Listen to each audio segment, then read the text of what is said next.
Well, it was announced in The Sun yesterday the retirement of three of jump racing's most popular horses, Benie Des Dieux and Douvan, but topping virtually every National Hunt horse in popularity, the great Faugheen. They have all been retired by owners Rich and Susanna Ricci, and Rich joins me on the line now.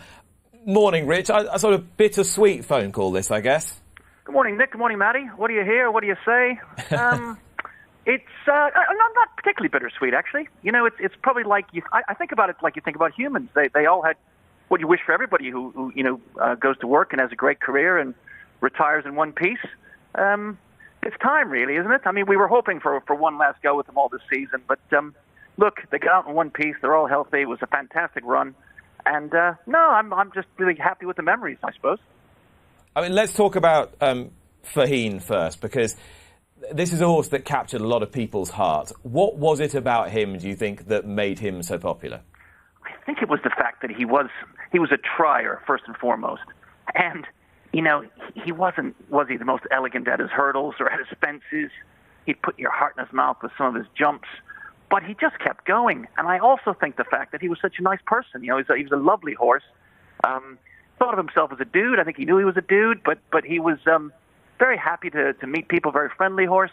And I think that, the Faugheen, the machine sort of nickname helped. And he was just a lovely fella. And I think he was big and sort of clumsy and all that sort of stuff was endearing. And he was magic, wasn't he?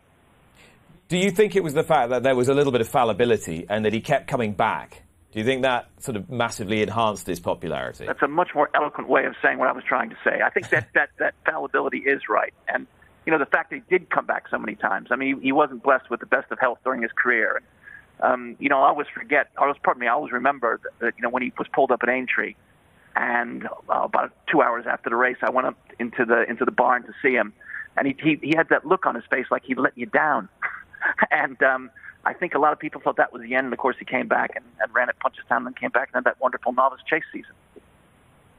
And his victory at Leopardstown at the Dublin Racing Festival last season, I mean, there were so many tears in the winner's enclosure, you practically needed a mop and a bucket, and I don't suppose you or anybody else connected with the horse would mind me saying so. Have you experienced many better days than that on a racecourse? That was close. I mean, Annie Power, when she came back and won the champion hurdle, was an unbelievable day. Just the whole, retribution and kind of thing, and that was magic. But I think with Faugheen, the willing of the crowd, willing him home to win, and the easy game was closing with every stride.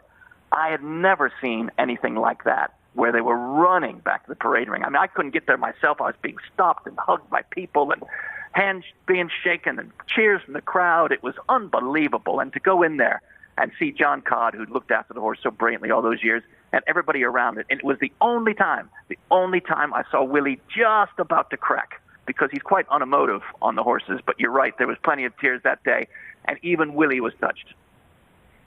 And where is Faugheen going to go now? Well, the Irish National Stud has been on, and that would be an ideal home for him, because he is so popular. I think people would like to go see him. I think people would like to go have a word with him.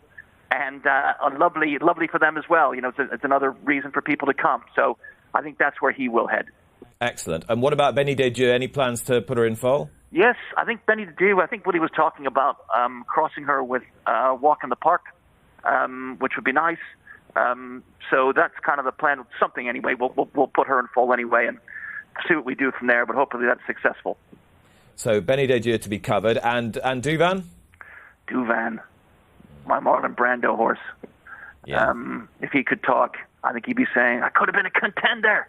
All that great talent and just riddled with injuries and bad luck. Douvan, we'll find a home for Douvan. We've got no plans left. He's still in the yard at Willie's, and we'll find him a nice home and see where we go from there. But all three lovely horses to have. Do you think Douvan was the best horse you've ever owned? Could have been. Could have been. I think he had the most talent. I remember Willie saying that, and Willie's not prone to hyperbole. And I remember Willie saying that he thought he was the best horse he ever trained, and that he was never the same since we fell foil again to Henry de Bromhead in the champion chase with him when he was beaten with an odds-on favorite. Sounds very familiar.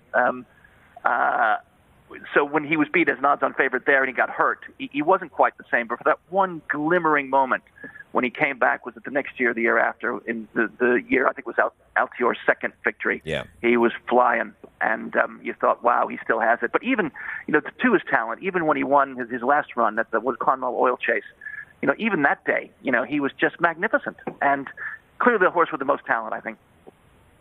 And you've got such exciting horses to look forward to as well. How are your two big stars at the moment, Chacun Pour Soi and Monkfish, and what are the plans for them?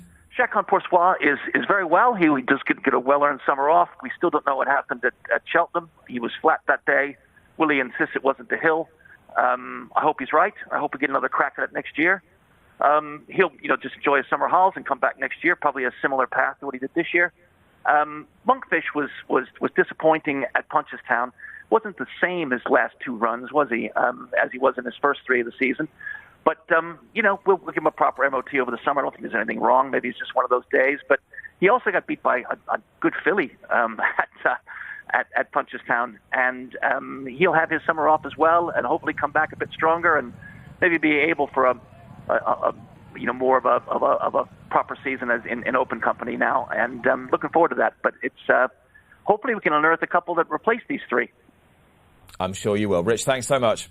Thanks, Nick. Thanks, Matty. Have a zippity-doo-dah day. Cheers.